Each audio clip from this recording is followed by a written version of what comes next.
Australia has made its choice and returned Labor to power for a second term, leaving the coalition languishing and without a leader after Peter Dutton lost his seat. Anthony Albanese and Labor managed to pull off a stunning comeback after early polls suggested the government would struggle to hold on to power early in the 5-week campaign. He becomes the first leader to clinch a second consecutive term in 21 years and does so with an increased majority.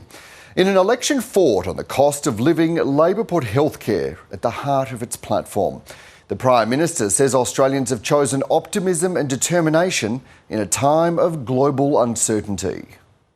Australians have chosen to face global challenges the Australian way, looking after each other while building for the future. And to serve these values, meet these challenges, seize these opportunities and build that better and stronger future, Australians have chosen a majority Labor government. The mood at Liberal Party headquarters was subdued as the result came in. Peter Dutton lost his seat to Labor after 24 years and the coalition's primary vote slumped to record lows. Mr Dutton has conceded the coalition's campaign fell short. We didn't do well enough during this campaign. That much is obvious tonight, and I accept full responsibility for that. There are good members, good candidates who have lost their seats or their ambition, and I'm sorry for that. We have an amazing party and we'll rebuild. With just over 70% of the vote counted, Labor is projected to win 85 seats. The Liberal National Party holds on to 36. The Greens face a nervous wait, with several seats still in doubt, while Teal Independents have largely held on in their electorates. Political reporter Isabel Rowe joins us now from Parliament House in Canberra. Isabel, take us through the big picture, a landslide for the Labor Party and for Prime Minister Anthony Albanese. An extraordinary night, Dan. Certainly not anything that we were expecting, that pollsters predicted, certainly not what Labor was expecting. They have extended their majority. They're predicted to win, as you saw just before, 85 seats. The Liberal Nationals predicted to win 36 seats. So not just an extraordinary result for Labor, but truly a wipeout for the coalition. There's a 3 or just more than a 3% swing nationally towards the Labor Party. This is a historic win. It's one of Labor's biggest wins. As you said, it's the first time in many years that a Prime Minister in the Labor Party has been returned for a second term.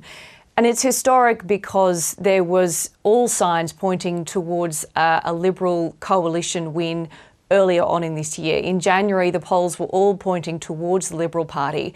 And so this campaign, you have seen the Labor Party turn it around and not only hold their slim majority, but increase it by an extraordinary amount. The other amazing story of the night, of course, is that the opposition leader, Peter Dutton, lost his own seat. That was a very marginal seat, the seat of Dickson in Brisbane.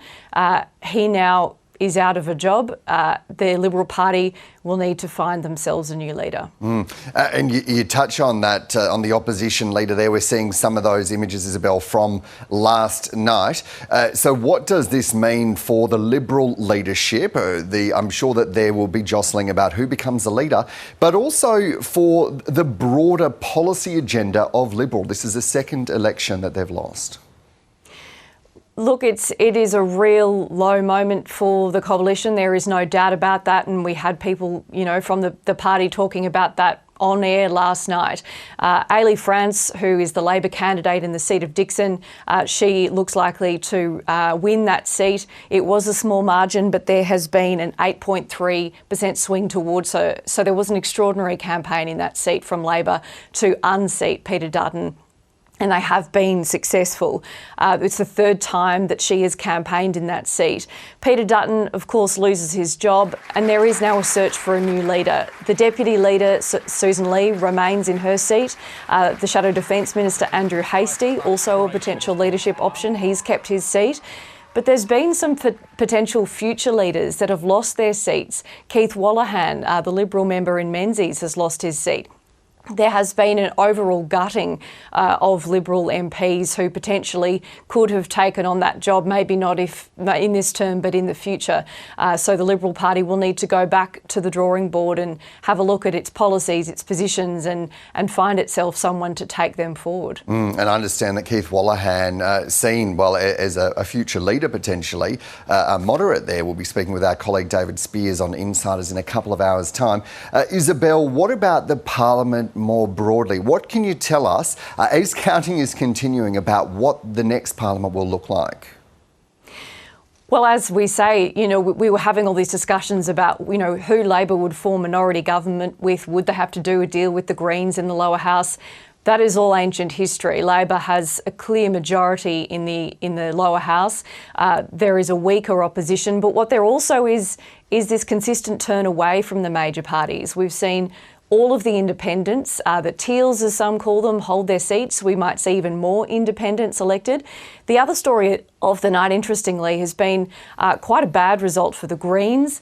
Of the 4 seats that they held in the lower house, they have lost 2, and the other 2 are still unsure, and that includes the leader, Adam Bandt himself.